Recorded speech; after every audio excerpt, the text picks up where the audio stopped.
வணக்கம். அன்பும் அமைதியும் அருளும் வலிமையும் வளமையும் வாழ்வும் நேர்மையும் உண்மையும் புகழும் உங்களுக்கு உண்டாயிருக்கும்படியாக வாழ்த்தி, ஆண்டவரும் மீட்பருமாயிருக்கிற தேவனுடைய திருப்பெயராலே இந்த வார ஞாயிறு சிந்தனைக்காக உங்களை அன்போடு அழைக்கிறேன். இந்த வார வாசகங்கள் ஊடாக நிதானத்தின் பலன் என்ன, அதை நாம் எப்படி செய்ய வேண்டும் என்கிற காரியங்களை ஆண்டவர் நமக்கு வாசகங்கள் ஊடாக கற்றுத்தருகிறதை பார்க்கிறோம். முதல் வாசகத்தின் வழியாக நம்முடைய நிதானம் சோதித்து அறியப்படுகிறது என்கிறதனையும், 11 பாடல் வழியாக நம்முடைய வாழ்வின் ஆதாரம் கடவுளாய் இருக்கிறார், அதனாலே நாம் நிதானத்தோடு இருக்க வேண்டும் என்கிறதனையும், 2வது வாசகத்தின் வழியாக தூயதான அமைதி நமக்குள்ளே வரும் பொழுது அதிலிருந்தே நீதி வெளிப்படுகிறது என்கிற காரியத்தையும், நற்செய்தி வாசகத்தின் வழியாக ஆண்டவராகிய இயேசு கிறிஸ்து கடை தொண்டனாய் நாம் இருக்க வேண்டும், ஏன் இருக்க வேண்டும் என்கிற காரியங்களை கற்றுத்தருகிறதை பார்க்கிறோம். முதல் வாசகம் சாலமோனின் ஞான நூலிலிருந்து தரப்பட்டிருக்கிறது. இந்த பகுதியிலே நமக்கு சொல்லப்படுகிற காரியம், நீதிமான்களுடைய சொற்கள் உண்மையா என கண்டறிவோம், முடிவில் அவர்களுக்கு என்ன நிகழும் என ஆய்ந்தறிவோம் என்று அவர்கள் அங்கே கூறுகிறதை பார்க்கிறோம். நீதிமான்கள் கடவுளின் மக்கள் என்றால் அவர்களுக்கு கடவுள் உதவி செய்வார். அவர்களுடைய வாய்மொழிப்படியே அவர்களுக்கு பாதுகாப்பு உண்டாயிருக்கும். அதனாலே அவர்களை நாம் சோதித்து அறிகிறோம் என்று ஆவிகளின் கூட்டத்தார் சொல்லிக்கொண்டு நமக்கு சோதனைகளை உண்டு பண்ணுகிறார்கள் என்கிற காரியத்தை நாம் இந்த பகுதியில் உணர்ந்து கொள்கிறோம். அவர்களை அவர் விடுவிப்பார். அவர்கள் கனிவு நின்று கண்டுகொள்ளவும், பொறுமையை ஆய்ந்தறியவும், வசை மொழி கூறியும் துன்புறுத்தியும் அவர்களை சோதித்தறிவோம் என்று ஆவிகள் கூறுகிறதை பார்க்கிறோம். ஆக நாம் நம்முடைய நேர்த்தியான வாழ்க்கையை கடைபிடிக்க நினைக்கிற பொழுது நமக்கு ஏற்படுகிற எல்லா வசைமொழியும் துன்புறுத்தல்களும் நம்மை சோதிப்பதற்காக நமக்கு அனுப்பப்படுகிறது. இது எல்லாம் ஆண்டவருடைய தீர்மானத்தினாலே நமக்கு அனுப்பப்படுகிறது. அது நமக்கு அனுப்பப்படுகிறதினாலே நம்முடைய நிதானம் என்ன என்று அறியப்படுகிறது. நம்முடைய நிதானம் என்ன என்று நமக்கு நாமே அறிந்து கொள்ளுகிற பொழுது நாம் நம்மை நாமே உயர்த்து கொள்ளுகிறோம். நமக்குள் இருக்கிற தேவன் நமக்குள் இருக்கிற நிதானத்தை அறிந்து கொண்டு இந்த உலகத்திலிருந்து வருகிற காரியங்களுக்கு நாம் எதிரே பேசாதபடிக்கு, அவைகளுக்கு ரியாக்ட் பண்ணாதபடிக்கு இருக்கிற பொழுது நம்முடைய ஆவி மேலெழும்பி செல்லுகிறது. நமக்குள் இருக்கிற உன்னதத்தின் ஆவி ஒருபடி மேலெழும்பி செல்லுகிறதினாலே நாம் ஒரு நிலையிலிருந்து மற்றொரு நிலைக்கு கடந்து செல்லுகிறோம். நம்முடைய வாயின் மொழிப்படி நமக்கு பாதுகாப்பு உண்டாயிருக்கிறது. நீதிமான்களுடைய சொற்கள் உண்மையாயிருக்கிறது. அவர்கள் உயர்த்தப்படுகிறார்கள் என்கிற காரியத்தை நாம் அறிகிறோம். முதல் வாசகத்தின் வழியாக, திருப்பாடல் வழியாக நாம் கற்றுக்கொள்ளுகிற காரியம், ஆண்டவர் நம்முடைய வாழ்வுக்கு ஆதாரமாய் இருக்கிறதினாலே நாம் நிதானம் உள்ளவர்களாய் இருக்க வேண்டும். ஏனெனில் நாம் ஆண்டவரிடத்திலே பேசுகிறோம், அவர் நம்முடைய வார்த்தைகளை கேட்கிறார். கடவுளே, என்னுடைய விண்ணப்பத்தை கேட்டருளும், என் வாயின் சொற்களுக்கு செவி சாய்த்தருளும். ஏனெனில் ஆண்டவர் செருக்குற்றோருக்கு எதிராக இருக்கிறார். கொடியவர்கள் உயிரை பறிக்க நினைக்கிற பொழுது அவர்களை ஆண்டவர் அழித்தொழிக்கிறார். ஆக ஆண்டவர் நமக்கு எந்த பொழுதும் துணையாய் இருக்கிறார். அவரே நம்முடைய வாழ்வுக்கு ஆதாரமாய் இருக்கிறார் என்று சொல்லித் தருகிற இந்த திருப்பாடல் மூலமாக நாம் கற்றுக்கொள்ளுகிற காரியம், ஆண்டவர் அநியாயம் செய்கிறவர்களை எதிர்த்து நிற்கிறார். எவன் தேவனிடத்திலே நிதானமாய் இருக்கிறானோ, இந்த உலகத்திலே துன்புறுத்தலும் வசைபாடுதலும் உண்டாயிருக்கிற பொழுது எவன் நிதானமாய் இருக்கிறானோ அவனிடத்திலே ஆண்டவர் இருக்கிறார். அவனோட கூட ஆண்டவர் இருக்கிறார். அவனுக்கு ஆண்டவர் ஆதாரமாய் இருக்கிறார். அவனுடைய வாழ்வுக்கு ஆண்டவர் ஆதாரமாய் இருக்கிறார் என்கிறதை இந்த வார அந்த வாசகம் நமக்கு சொல்லித் தருகிறது. ஆக நம்முடைய வாழ்க்கையிலே நாம் நிதானமாய் இருக்கிற பொழுது, நம்முடைய காரியங்களை நாம் ஆண்டவரிடத்தில் தெரிவிக்கிற பொழுது, நம்முடைய எல்லா வார்த்தைகளும் ஆண்டவருக்கு விளக்கமாய் தெளிவாய் கேட்கிறது. ஏனெனில் நம்முடைய ஆண்டவர் நமக்கு வெளியே இல்லை, நம்முடைய ஆண்டவர் நமக்கு உள்ளே இருக்கிறார். The kingdom of God is within you. ஆண்டவருடைய ஆட்சி நமக்குள்ளே இருக்கிறது. நம்முடைய சரீரத்திற்குள்ளே இருந்து அவர் நம்மை செயல்படுத்துகிறதினாலே நம்முடைய சிந்தனைகள் எல்லாம் அவருக்கு வெளிச்சம். நம்முடைய சிந்தனைகளில் தோன்றினவைகள் தான் நம்முடைய வாயிலே வார்த்தையை வெளிப்படுகிறது. ஆகவே இந்த வாயின் வார்த்தையை அவர் கேட்கிறார். நாம் எழுப்புகிற இந்த சத்தத்தை அவர் கேட்கிறார். அவருடைய கண்களுக்கும் காதுகளுக்கும் அவருடைய நம்முடைய உணர்வுகளுக்கும் நம்முடைய எதுவும் மறைவாய் இருக்கிறது இல்லை என்று வேதம் நமக்கு கற்றுத் தருகிறது. அப்படித்தான் நாம் அதனை உணர்கிறோம். ஆக ஆண்டவர் நம்முடைய வாழ்வுக்கு ஆதாரமாய் இருக்கிறதினாலே நாம் நிதானத்தோடு இருக்க வேண்டும். அதுவே நிதானத்தின் காரியம் என்கிறதனை நாம் உணர்ந்து கொள்கிறோம் திருப்பாடல் வழியாக. இரண்டாவது வாசகத்திலே யாக்கோபு நமக்கு எழுதி தருகிற காரியம், தூயதான வாழ்க்கையை வாழுங்கள். விண்ணகத்திலிருந்து வருகிற ஞானத்தின் தலையாய பண்பு அதன் தூய்மையாகும். நம்முடைய ஞானம் இந்த உலகத்திலிருந்து வருகிறது இல்லை. நாம் நாடோறும் காலையிலே எழும்பி நமக்குள் இருக்கிற ஆண்டவர், இந்த உலகத்தை உண்டாக்கிறவர், இந்த உலகெங்கும் நிரம்பி இருக்கிறவர், இந்த உலகத்திலே ஆவியாயும் இந்த உலகத்திலே ஒவ்வொன்றாயும் இருக்கிறவர் நமக்குள்ளே இருக்கிறதினாலே இந்த தேவனை நாம் நாம் ஆராதிக்கிறோம். ஆக நம்முடைய ஞானம் என்பது விண்ணகத்திலிருந்து வருகிற ஞானம் இருக்கிறது. விண்ணகத்திலிருந்து வருகிற ஞானத்தின் மிக தலையான பண்பு அதனுடைய தூய்மையாகும்.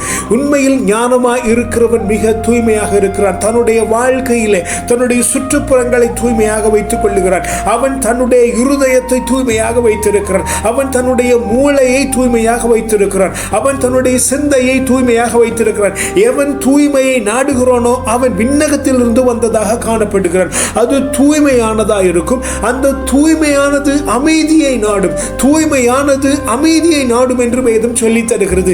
யார் அமைதியை நாடவில்லையோ அவன் தூயதா இல்லை என்று இங்கே நாம் பொருள் கொள்ள வேண்டும்.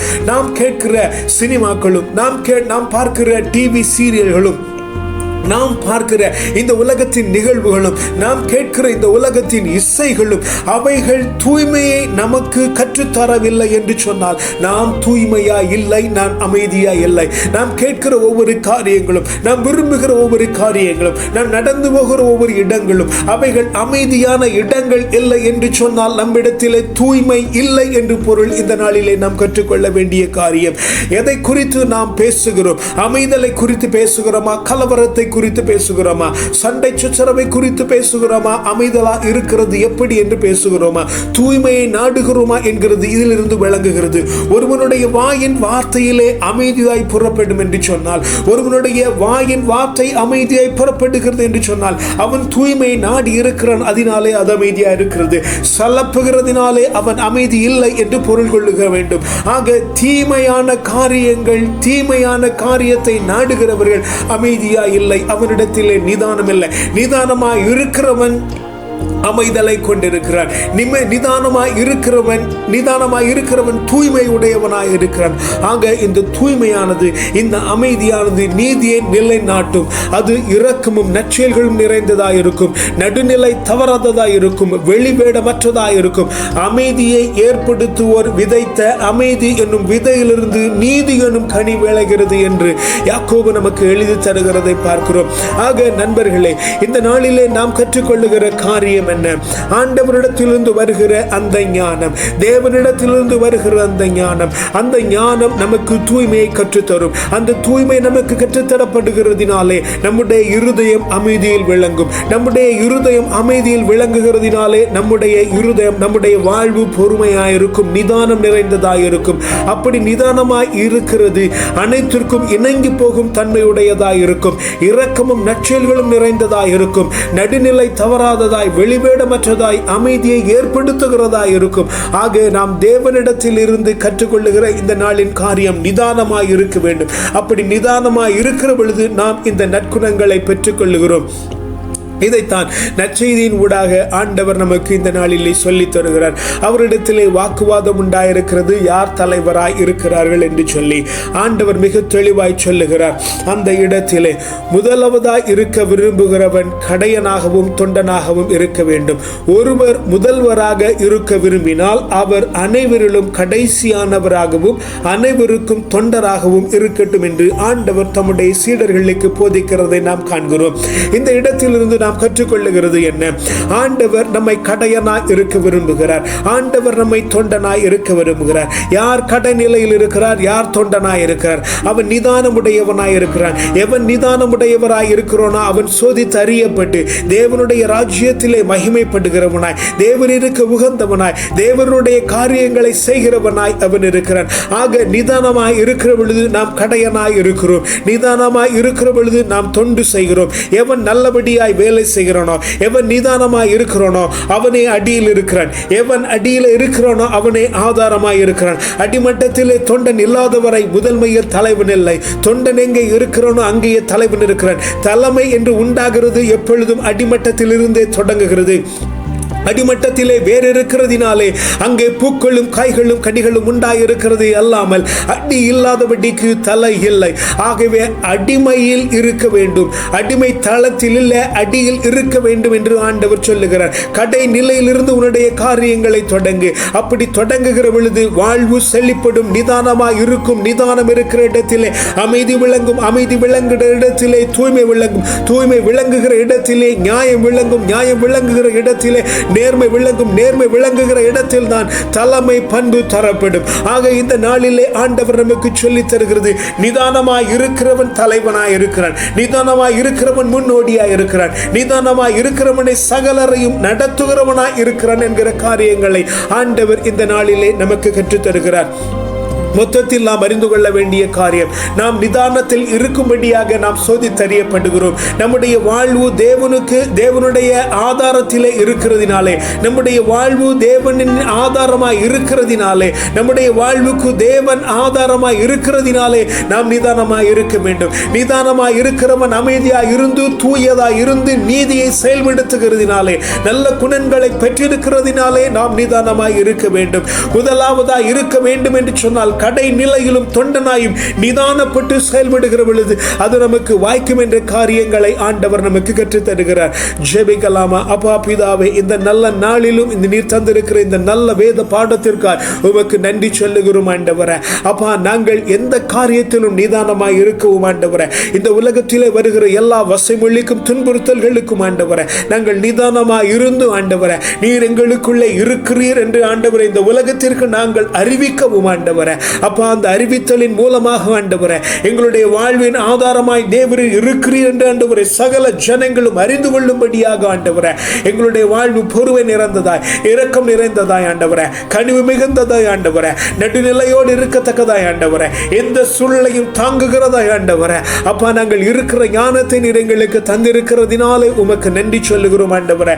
இந்த காரியங்கள் எங்களிடத்தில் இருக்கிறதினாலே ஆண்டவரே, நாங்கள் சோதித்தறியப்பட்டு இருக்கிறதினாலே ஆண்டவரே, எங்களுடைய வாழ்விலே ஆண்டவர் ஆதாரமாய் இருக்கிறதினாலே ஆண்டவரே எங்களுடைய வாழ்வு தூயதாய் அமைதியாய் நீதியை சொல்லுகிறதாய் இருக்கிறதினாலே ஆண்டவரே நாங்கள் கடையிலும் ஆண்டவரே கடைசியாளனாகவும் ஆண்டவரே தொண்டனாகவும் இருக்கிறதினாலே ஆண்டவரே நீர் எங்களை உயர்த்தி முதல்வனாய் மாற்றுகிறதினாலே உமக்கு நன்றி சொல்லுகிறோம். நாங்கள் முதல்வராய் இருக்கிறது உமக்காகவும் ஆண்டவரே உம்முடைய ராஜ்ய கட்டுமான பணியில் தான் மாற்றுகிறோம் ஆண்டவரே, அல்லாதபடிக்கு எங்களுடைய புகழுக்காய் அல்ல என்பதனை ஆண்டவரே நீங்கள் இந்த வேளையில் உணர்ந்து எங்களை நடத்துகிறதினாலே உமக்கு நன்றி சொல்லுகிறோம். துதிக்க மகிமையெல்லாம் ஒருவருக்கே செலுத்துகிறோம். வல்ல மீட்பரின் நாமத்தினாலே ஜெபிக்கிறோம் ஜீவனுள்ள நல்ல பிதாவே.